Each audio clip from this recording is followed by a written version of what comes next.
I think I fell in love with hats at a young age seeing the old black and whites on TV. Everyone wears a hat in those movies back then.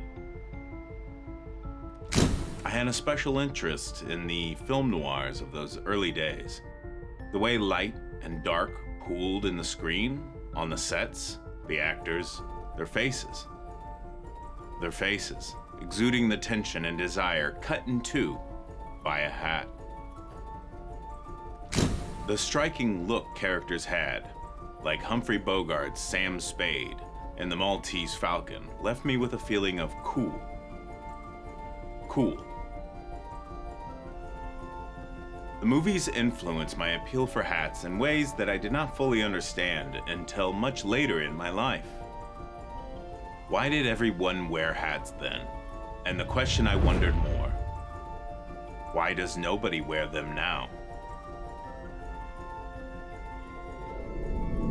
I found a quote from Frank Sinatra where he said, "Cock your hat, angles are attitudes." That makes sense coming from the king of the Rat Pack. Wearing a hat then was more of the social norm. In fact, it's almost impossible to picture certain people without hats. Abraham Lincoln's stovepipe, Charlie Chaplin's bowler, Guy Fawkes' Sugarloaf, and Jackie Kennedy's pillbox. Some of the earliest depictions of hats were from Thebes, Egypt, around 3200 BCE. Then, and for most of human history, it appears they were used to protect us upright mammals from the elements. During the Roman Empire, the Phrygian cap, worn by formerly enslaved Greeks and Romans, became a symbol of freedom during the American and French Revolutions. Hats are generally worn in demonstration of respect to God, as well as to showcase believers' commitment to their faith and cultural identity. Old textiles were made by localized people, often called a cottage industry. Fibers, especially cotton, were far too expensive for everyone to go to a haberdashery or milliners for women's hats. The shilling in Dickens' novel, A Christmas Carol, would have the buying power today around $6.26. For a loose comparison, a hat in medieval times could cost around 10 shillings. As women's fashion took hold in the 1800s, they gave up on the traditional handkerchief and wore bonnets which became larger and more ornate with all the trimmings. Men's hats flourished throughout this period. One image sticks out in my mind more than anything, most likely from a history book or a show, and it's the sea of hats at the turn of the 19th century. Progress seemed to leap and bound as the decades that follow all seem to have a different hat to match. I think this has to do with the advent of the camera. Recorded history with a lens never felt so real, so delicate, so imaginative. The camera brought the world to life and documented everything our brains treat as a fleeting memory. The hat you wore was definitely a symbol of status.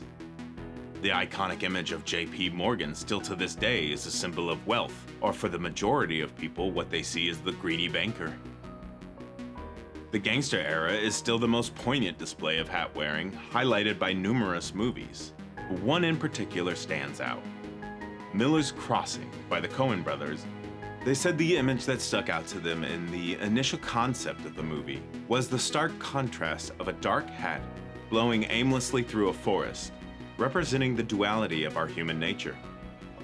Cool, right? Then why did hats disappear after the 50s and 60s? Our old friend, the Industrial Revolution, gave hats the power of cheaper fashion and equally caused the demise of hats. The advent of cars with a covered roof meant that the height didn't allow room for hats. As this caused a decline in public transportation, it was less of a necessity to cover your head from the sun. It's amazing to me that the automobile has played such a significant role in redefining our interaction with the world around us. It's a facet of life that deserves its own video. If you'd like to see that one, please leave a comment. Aside from that, one of the other major contributors was World War II. The terror of the war machine left a lasting impression on most men who served during that time. According to a study in 1947 from the U.S. Hat Research Foundation, apparently that was a real thing, found that 19% of men declined to wear a hat because it reminded them of being in the military and the horrors witnessed at that time. Not so cool. If cool is a recent, multi-purpose word, enumerating the qualities of quietly disdainful, morally good, intellectually assured, or fashionable, then what is cool now?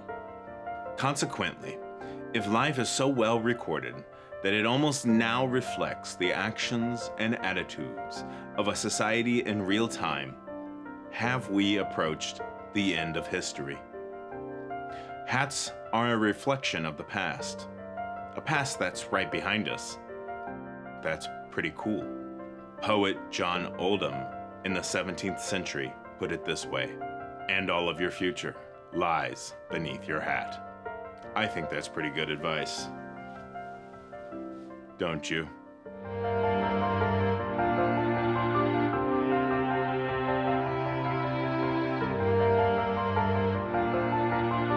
If you enjoyed this episode, please like, subscribe, and share. Minerva appreciates it, and I do too. My name is Evan, and thank you for watching Meh.